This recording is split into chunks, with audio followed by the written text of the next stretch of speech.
Ever watched a TV show that couldn't seem to leave a single couple in peace? I present to you. Grey's Anatomy was one of my favorite series in 2016, 17, I'm not sure. It's very memorable for me because I actually started watching it the month of my IGCSE exams. One of my friends had it on his PC and I wanted something to watch, while I read, and he said it's actually an interesting show and he gave it to me. And I binge watched the entire season 1 to season 4 during my exams. But afterwards, I was still very in love with the show and I was very happy to learn that it had more seasons. So I was able to start watching the other seasons, and I just realized by season 12, Grey's Anatomy writers have an obsession with giving Shakespeare a run for his money. Now, on this list, there are going to be only 7 couples mentioned. There are more in the show, but it's only the 7 that I liked. That is not to say anything about the other couples. Each and every couple on this series was backhanded, smacked, slapped, destroyed. The writers do not understand the meaning of peace. I would understand if the main couple like Meredith and Derek were having problems, because that's what they usually do for main couples. But my goodness, the main couple, the side couple, the minor couple, the secondary couple, everybody that was a pair in this show was getting problems left, right, center.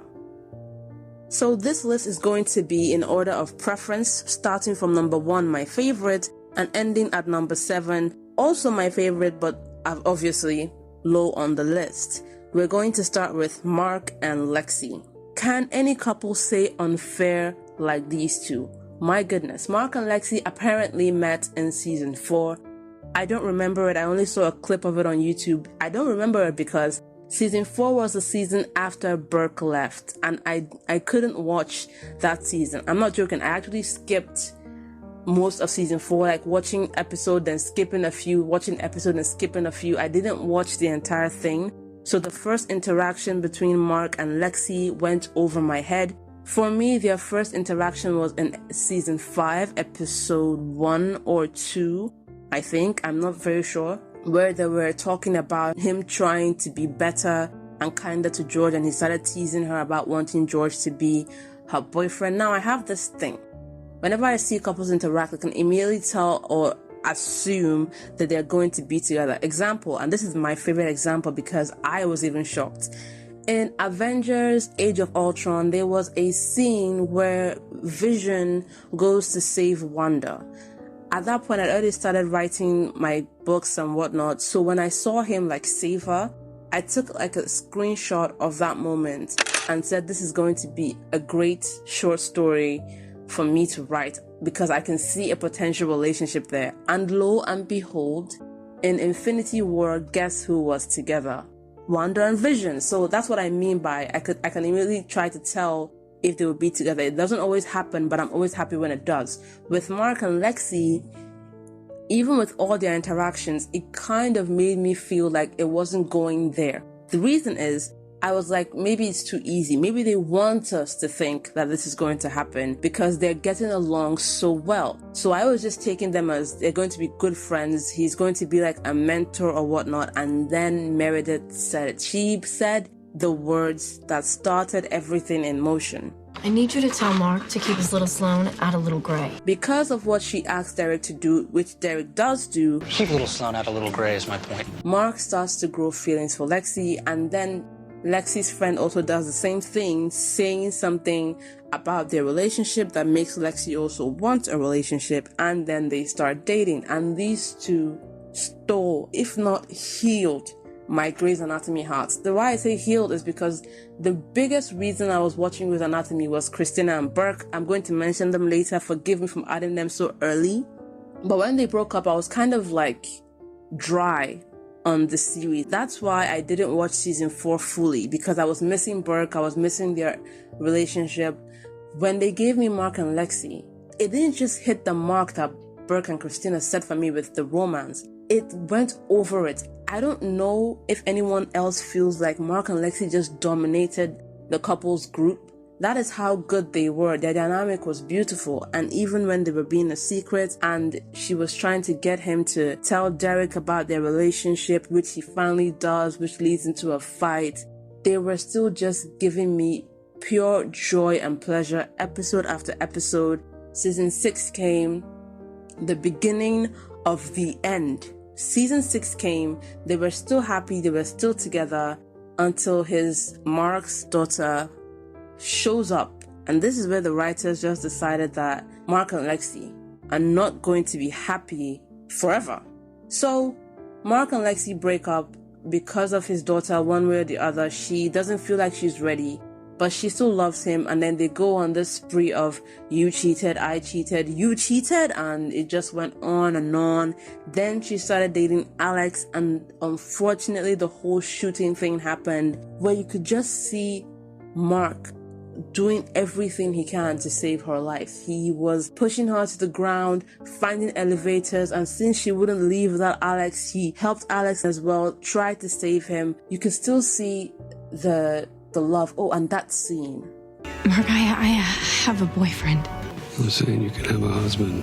Lexie is a stronger person than me. If I heard those words from someone I still obviously love, yeah, Alex and I are over. We are ending in that particular moment. But they didn't end there. She and Alex continued until towards the end of season 6.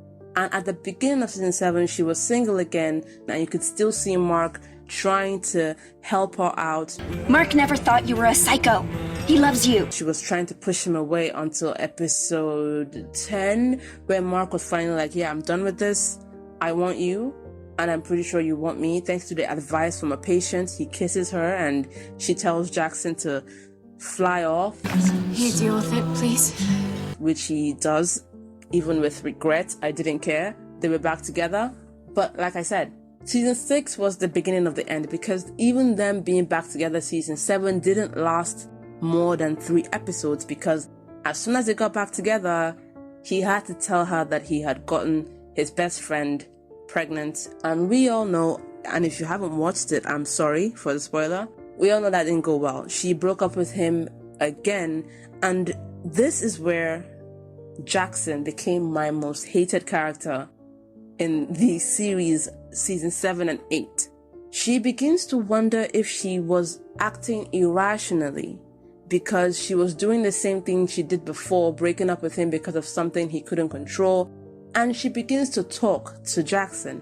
She talks to him because of a strategy that Mark tells him. Peanut butter cups. What? She's a stress eater. You get her eating, you get her talking. She loves peanut butter cups. It's ridiculous. Of course, it's so that he can also get information, but that is the only reason he tells this idiot. And he gets the information that she wants to forgive him. She isn't sure, and he opens his mouth. Just got mad and I walked. You did think about it. You think about everything. Okay, what if I was wrong?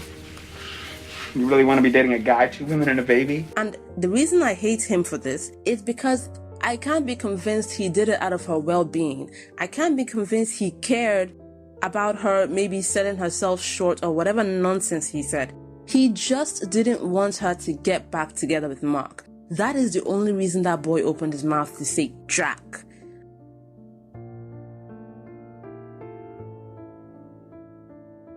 And he paid for it, trust me. But he didn't pay for it enough, in my opinion. He is the reason that they didn't get back together from season 7. And I couldn't, for the longest time, forgive him for that. But he talks her out of forgiving Mark and getting back together with him. And later on in season 7, they start to date. Jackson! My goodness, Jackson was enemy number 1 in my heart because of this. I digress. End of season 7. You know, Mark is finally deciding that, yeah, I don't want to make you suffer anymore. I can't give you what you need, so walk away. I'm letting you go, Lexie. That means you gotta walk away. But that was the end of season 7, and so season 8 began. Season 8, Mark finally gets a girlfriend too, and Jackson starts reaping the rewards of his stupidity. You and me, we're happy, right? God, what is with the friggin' hold up? Why I say stupidity is, if watching TV has taught me anything, it is that you don't get together with someone you know is obviously in love with someone else. Yeah, you can try to think you can win their hearts over, but when you see it's not working, you dip. He knew how she felt about him, but I think he convinced himself that he was going to be a better match in his head. It didn't work out, and it started from season 7. When his child's and best friend's life was in danger, you could see her going back to Mark to give him comfort and whatnot, and Jackson was there to see it. When he brought the kid to the hospital and she was watching Mark and they were talking about the kid in that little room, Jackson caught her staring at Mark. We staring at Sloane again? And he still goes on to date her. And I'm like, at this point, I already don't like you. So at this point in my heart, you deserve this. But he and Mark start to work together. And then he has the audacity, the effrontery, when breaking up with her, to act like he didn't see this coming. I'm picking Mark. Well, bro, you should have chosen Mark when she was telling you she wanted to forgive him. You didn't have to break their relationship up, only now to act wounded because she didn't fall in love with you. Can you tell me I shouldn't? Get somewhere. Go far away from me. I don't know. Jackson really annoyed me. And they didn't still get back together because she was now in doubt about how he felt about her. When she did finally tell him, he couldn't respond because his girlfriend at the time came to visit him, and he left with Lexie saying nothing else. The writers decided to they put this couple through the grinder. Season 6 was the last season that they had a moment of being a couple. The rest, just pure suffering. But I open my mouth and nothing comes out. And everything is terrible. Pure longing for each other and saying nothing. And it went to the very end when the plane crashed. You don't have to say it just because I said it. I love you. Now this scene was sad, but so iconic for me for one thing. I'm going to go forward and then go back. The reason it was iconic for me was the line where Mark says, I think she knew. She didn't know. She didn't know. That line meant so much to me. In a lot of movies, when people lose someone they love that they are fighting with, you hear them say, I should have said it. I should have said I love them. And they tell them, oh, they knew. Don't worry, they knew. Sometimes people really don't know. And Lexie didn't. She didn't. She believed he had actually forgotten her and that there was nothing else to be saved and she was the only one still in love with him. And he had to now, for the last few seconds of her life, tell her how much he loved her. How much he would do everything for her when they were back together and safe. They were going to have kids. They were going to have a happy life. And then Lexie dies. My goodness. The writers stabbed me, gutted me. I've been London Bridge, dogged on the floor, head to brute. I was pissed. And in season 9, Mark goes to join her. What season 9 brought for me was comedy though. It wasn't funny, but I laughed when his girlfriend finally showed up telling him how she was so worried they weren't allowing her see him. And he says, It's not fair. I love Lexie. I am so sorry for that woman, but I was also so pissed at Mark. I was like, why? Why did you let this happen? And also Lexie. But then how can I blame them when the writers exist? If they had broken up season 7, episode 18, and then she died season 8, I wouldn't have minded. Because I would already have so much. For context, they got together season 5, episode 10, broke up season 6, episode 12, I think. That wasn't enough time for me. Because never again did they spend even half of that time together. All because of Jackson, which is funny because the next couple on my list is Jackson and April. Now, April and Jackson began something of an understanding for me. It seems that whenever Grey's Anatomy is about to destroy a relationship or a couple that have been carrying the show, they will give new ones for you to latch onto so that when those ones go away, you will still be there. The reason I believe this is because they started giving me April and Jackson just as the plane crashed. No, before the plane crashed. they got April and Jackson together. And by the time Mark and Lexie were gone, April was back in episode 3 of season 9 for them to carry on. They do it again with another couple, but I'll get back to that. April and Jackson. April saved Jackson, in my opinion. I told you how I disliked Jackson, and I'm not joking. I really, anytime he was on screen, I was just pissed. I just saw him as a destroyer of my favorite relationship, and I hated him. But somewhere along the line of season 7, after the shooting, they started hanging out together as a group, maybe like a cope mechanism, something like that. And he and April began to grow as friends. But it was never actually said. They just continued to grow. So more and more, even if they weren't hanging out with the group, they started hanging out with each other. And he started defending her, especially when Alex was being a jerk. And it kept on going to the point where when she was ready to move out of Meredith's place, she offered Jackson to come with her. And even he wanted to get the apartment with just he and her together, but as friends. We couldn't afford the nice apartment, just the two of us, right? Hardwood floors and a washer dryer. What can I say? I want what I want. They were another relationship that I didn't see becoming a relationship. That is, I don't know why I'm so bad with this on Grey's Anatomy. I just thought they were pushing them to be really, really good friends. But like I said, she started saving Jackson for me because as annoyed as I was about what he did to Mark and Lexie, I was actually enjoying their friendship. There was a moment where some girl came over to stay at Meredith's place and he was trying to sneak a peek and she like slapped the back of his head. I loved their friendship, and by the time in season 8 where they finally kissed, I was like, oh wow. And it went on to the scene in the bathroom. Jackson has problems. Anyway, so that happened and I was like, oh great, another relationship. So Mark and Lexie are going to get together, then April and Jackson are going to get together. Everything is going to be fine. This is setting up to be a great season 9. Lexie dies, Mark dies, and now I am only left with Jackson and April. And I'm not joking. I am only left with April and Jackson. In season 9, 10, 11, for those 3 seasons, only April and Jackson mattered to me. I don't know how it was possible, but everyone else just faded in the background. And as soon as that started happening, the writers began again.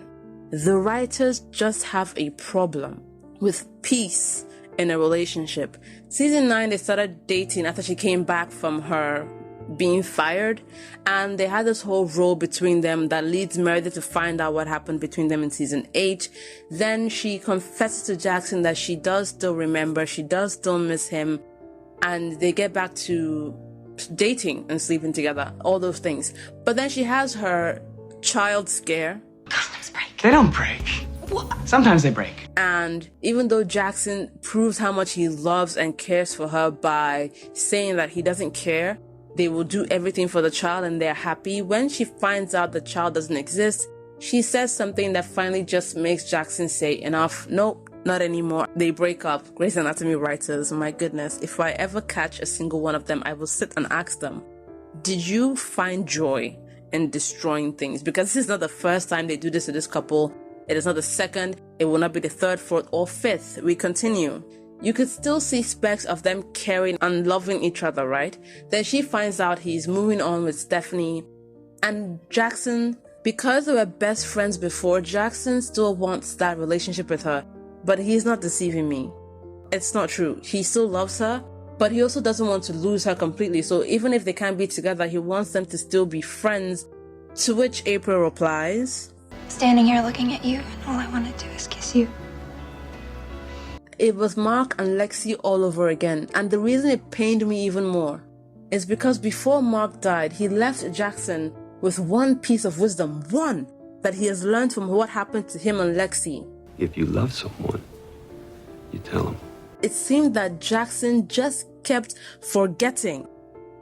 So he and April separate, and she also starts to date this other guy. His name is Matthew.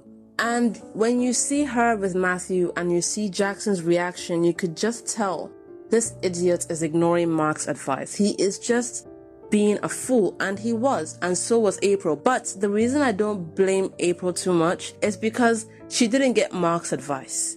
It was Jackson that Mark gave that advice to, and he was the one person that just kept forgetting. Even if you're scared that it will burn your life to the ground, you say it, and you say it loud. Anyway, moving on. She and Jackson go back to trying to be friends, and then Matthew proposes. But at the end of season 9, Jackson's life is in danger. He goes to save a little girl from a bus. It explodes.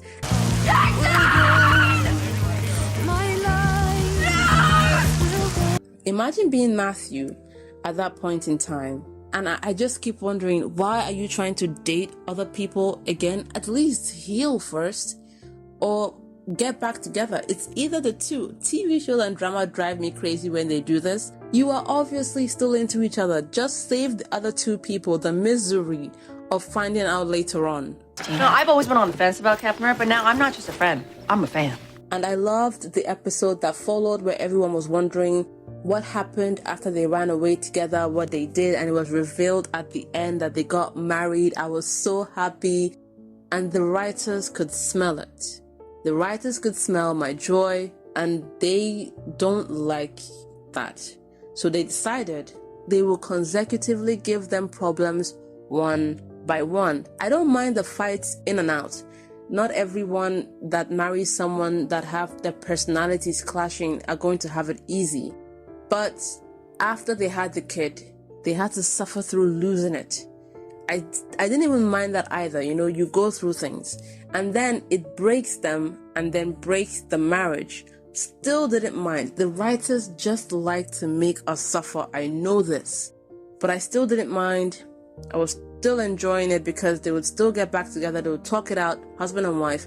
And then there was a point where you thought that they were getting back out of losing their child, where she starts to scream at Jackson that she wants him to treat her as his wife and not his patient, to just love her as it was before. She wants to feel like it was before, and they look like they're getting back on that path, only for season 12 to start. Season 12 starts, and it is obvious that she and Jackson had problems. She left for something, I think with Owen. When she finally came back, Jackson was bitter and hurt and wanted a divorce. She wasn't ready to give it to him. They would fight back and forth until he did finally force the issue and they got a divorce. Jackson starts to date someone else, but she is keeping a secret in the fact that she is pregnant again. April, you're getting me angry at you now. She keeps a secret. And she keeps a secret, and she keeps a secret until one of her friends who is treating her and the child gets scared for her and tells Jackson ahead of time, the same time she decides she's ready to tell him, which leads to more fighting, more pulling of hair here and there. And when it looks like they're about to get their senses back, they lose their sense over something else until Jackson and April finally come to a point where they agree that they don't want to be these people. Then they have a moment with April letting him feel the child kick, and he was just so happy. And I thought there was a speck there that I thought finally they're getting back together. But Grey's Anatomy writers, they are nothing if not persistent in their attempts to just cause sorrow. April goes into labor and can't get to the hospital, so Ben has to perform the surgery on her on Meredith's kitchen table with Meredith's surgery kit. And Jackson calls, and April asks that if it was a choice, he should save the child over her life. I am so glad they didn't take this route. If she had died like Lexie, I don't think I would have even watched the next season. But she survived, and the next season started up with a lie. I call it a lie because they made it look like there was a chance, a shot for them to get back together. She was staying at his place, their place again. Oh no, she was staying at his place. I think he moved to a different apartment. I can't remember now. And trying to be there for each other. He was trying to help her because she was still recovering. And it looked like they might get back together, but then she moves out and things go downhill from there. He even ends up dating Maggie. But it didn't stop there either. They kept on fighting about one thing or the next. He kept being rude to her. She broke down again after Matthew's wife died on her table. It just kept getting worse and worse and worse. And they would give us this trick scenes in between, like when he took a trip with her and ran into his dad. They would give us that trick that, hey, there's still a possibility. Screw you. No, there's not. And you know it. No, there is not. They would keep feeding these things in. When she was breaking down about Matthew's wife dying, and Jackson just finally pulled her aside, like, okay, I know we fight a lot, but when did it happen that you started to think you couldn't trust me, you couldn't be with me? I still love you and care for you. Tell me what's going on. Again, another trick. It just went on and on until the episode where she nearly died. That was the final trick I couldn't forgive. Yeah, I know she was dating Matthew at that point, but I was just so ready for them to get back together. He prayed for her, even she pointed that out, only for her to kind of marry Matthew at the end. Oh my God. They show April again. She comes back, season 17, and Jackson is ready to move to Boston, and he wants to take his daughter because he doesn't want to do to her what his father did to him, where he moved away and then connection broke after a few years. He wants a relationship with his daughter, and he wants April to come with him. And at this point, we learn that April and Matthew have separated. I couldn't be more happy, trust me. They have this entire episode together, and I'm just so happy and soaking it in. I didn't watch season 17 either. I only watched that one episode because I saw a clip of it on YouTube, and I just knew I had to watch the entire thing. They were back, even though not officially. They did the whole hug. They're hugging. Their scenes.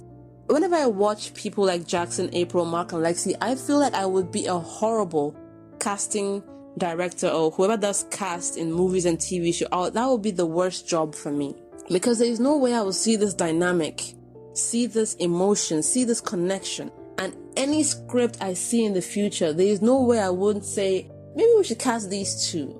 They would totally sell this, just so I could see them on screen again. It just hurts my soul when I see people that have so much dynamic and chemistry, and that is their only show together. I'm like, give me more.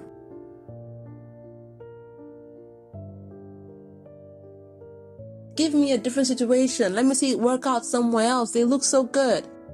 Season 18 came, and it was a season that I would always kind of say makes me forgive the writers a tiny bit, even though I don't trust them still. They made Jackson and April leave together. They confirmed that they were back together. They were in Boston, I'm sure, happy.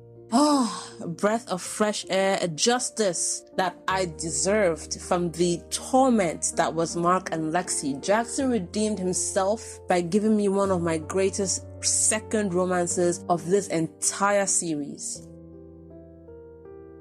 Our third couple is Christina and Burke. They started out in season 1 of Grey's Anatomy, and they were my favorites and the only ones I cared about from season 1 through to season 3 when they finally ended. Unfortunately. Now, about their ending. Originally, I was upset at what Burke did, like at the wedding. But later on, as I was watching the series, I found out that the character wasn't actually supposed to leave. The actor was actually let go or fired. I've forgotten which one it was. So that is the ending they wrote, and then I just got upset.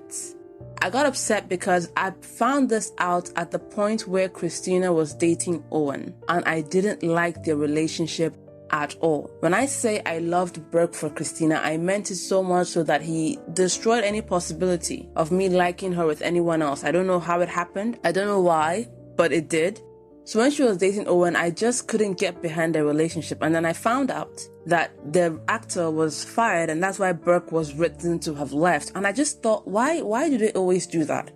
Why is it when the actor is let go, they immediately think to just destroy the relationship? Why? Probably because they want to have the person date over and over again within the show. But Christina was the one person I feel like could have gone without a partner for the entire series and would still be so interesting and so lovable and so enjoyable. So I wondered, why did they make them break up? Why did they make him leave? Why not just write? She got married. But let's say Burke has this big job and he can't not take it. You know, Christina wouldn't even let him not take it. She wouldn't be the kind of person to say, oh, don't go so far away. If it's something that is monumental to his career, she would throw him out of the house. So they could easily have written that in season 4 he wasn't there and she could be in the hospital talking about how he's doing great where he is. She's been talking to him online, you know, just keeping their relationship. So he's off screen, he's gone, but Christina is married. It gives Christina's character the chance to be everything she is without drowning her in relationship drama. I don't know if anyone else would agree with that. She could have been, you know, written to say she has taken a trip to see him. She just came back from seeing him, something. They didn't have to completely remove him from the story. That is why at first I was angry at Burke, and then later I was angry at the writers, because no one, not Owen, not anyone else they tried to put her with fits to me. But I've gone too far, so let's go back to the start. That Burke is trouble. They had a few interactions here and there throughout season 1, but I think the turning point was when she was tasked with looking over this pancreatic cancer patient who she starts to get attached to. Christina rarely gets attached to anyone, but she started to get attached to her. She and Burke start their relationship, and it goes on for most of season 1. They had their little moments here and there that showed how they were trying to build a relationship. And then season 2 starts and he feels like they have to end the relationship because it could put his career and hers in danger. It's how he broke up with me. Like, it was business. Like, it was a business like, he's a boss of me. He is the boss of you. They break up. She loses the child. He finds out. It's a whole emotional scene. I was right. But after that, they start to gently rebuild their relationship, with Burke telling Christina he's interested in going further, she being in doubt, she stopping the doubt and coming back to say, okay, we're a couple. Whatever, don't make a big deal about it. We're dating. Burke and Christina, they just had something in their relationship that just felt very, very authentic. I don't know what it is. As in, you could see this as a relationship happening in real life. Obviously, every relationship in this show feels like a relationship happening in real life, but they just looked so, I don't know the word for it. I think it's real. 6 months of magazines I know I'll never read, but I won't throw out. I don't wash dishes, vacuum, or put the toilet paper on the holder. With their arguments, with their personalities, with the clashes, with their differences, they just presented it so well. The awkwardness of their first date when he took her out of the hospital. Their relationship was just really good, and how Burke also wanted to inform the chief about their relationship so it's not a secret and not something that will cost them anything in the future and not something they would have to constantly hide. It was very thoughtful. You also get to see Christina change because Christina is not a very, what's the word for it? She's not good at expressing feelings, but you get to see her trying to do so with Burke, even more so when he was shot and she couldn't bear to see him in the situation that he was in, where she felt he was broken and she didn't know how to help. It's even more highlighted in a fight she has with Meredith. How dare you say I am the same person I was when I got here, before I knew Burke. And you. But unfortunately, it didn't last for long. Grey's Anatomy writers. Okay, I don't know if I can blame the writers on this one. I don't know what they would have done had the actor not been asked to leave or if he had not been fired. I don't know what their relationship would have become. I would like to imagine, for all the fights they've already had and all the growth and all the respect they had for each other, that if they had stayed, it would have just been regular Grey's Anatomy drama. I want to believe that. But it's also Grey's Anatomy drama, and Grey's Anatomy doesn't know how to leave a couple in peace. I would bet that they would also face divorce at some point. I don't know. I don't trust these writers. But as I can't blame them for how the relationship ended, I do blame them for writing it to end. And even then, the writers did their thing. And remember that you've worked the past 7 years to get over it. They did the thing they do with relationships that people like, where they give you a kind of line that makes it look like there's still a possibility for this relationship and then strip it. Because Burke happened to be married at that point. I was so upset. They did it with Mark and Lexie. They did it with Jackson and April. They did it with Christina and Burke. Where they would make you see the hope for this relationship and then they would just yank the mat from under you like, no. That was the last of Burke and Christina that I saw. I don't think they have been in any of the new seasons. I don't remember seeing Christina and I don't remember hearing about Burke. But I had just hoped, if they had ended it the same way they ended Jackson and April, where you just know that now that she's there, there's hope that they may actually be together, I might have just enjoyed that meeting. But no, they gave him a wife, they gave him kids. I hate that the writers couldn't give them even closure at the end. But I guess not everyone has to have closure.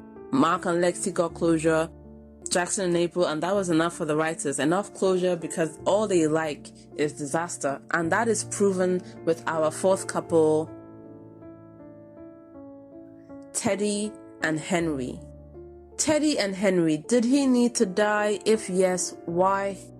Why did they have to kill him? It's like with his disease, it was obviously going to be a recurring fear that this man will not make it. But did he have to die? Teddy and Henry met in season 7 and she kind of had pity for him. He was prone to illnesses, he was prone to cancers and tumors. And at the end of that episode, after thinking about it, she offers to marry him because I can't leave you now any more than I could leave you bleeding out in the street.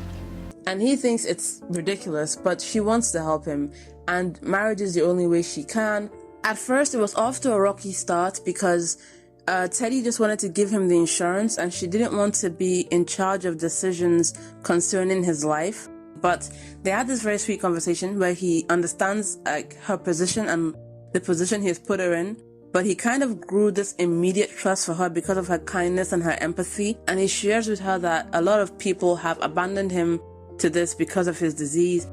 And he doesn't have anyone that cares about those aspects of his, health and all those things.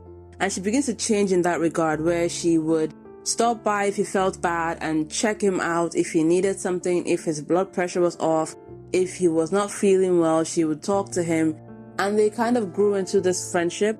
So even when she was on a date, she would come back from the date and tell him how it went. And, they would discuss the partner, they would go jogging together. And at some point, it started with Henry falling for her in the process of being her friend.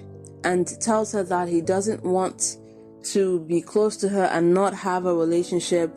In the end, Teddy also gives in to loving him and caring about him, and they begin a relationship at the end of season 7.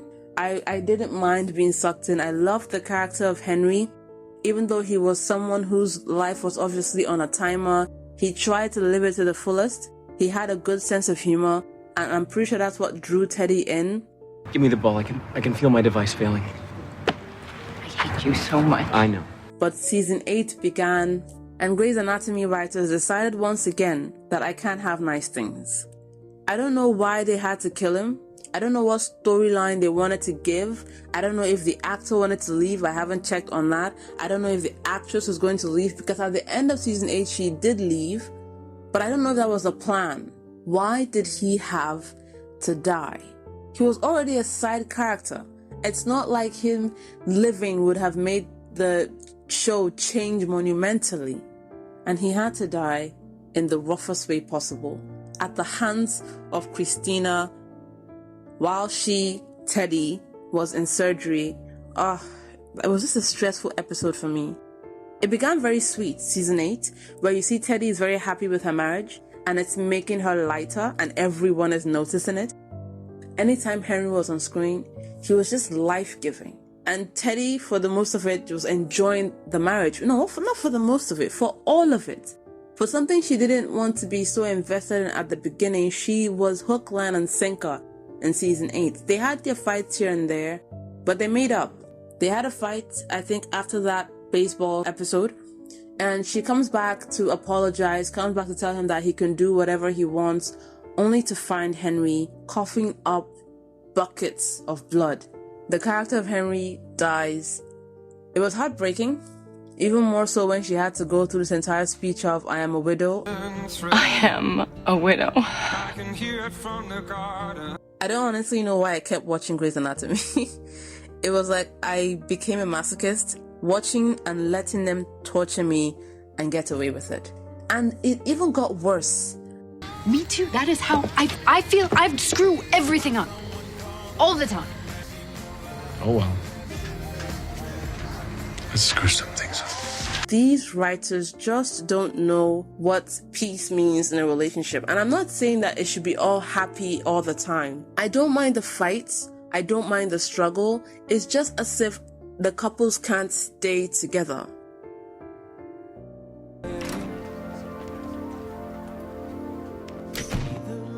I have feelings too. Apart from obviously Ben and Bailey and Meredith and Derek, which also ended in death anyway, spoiler, there is no other couple that lasted long. Burke and Christina ended. Mark and Lexie suffered until the end. Jackson and April, same thing. It's just, it gets exhausting. You know, the feel of the scrub brush, the smell of the antiseptic. It's just, the air changes when you walk in.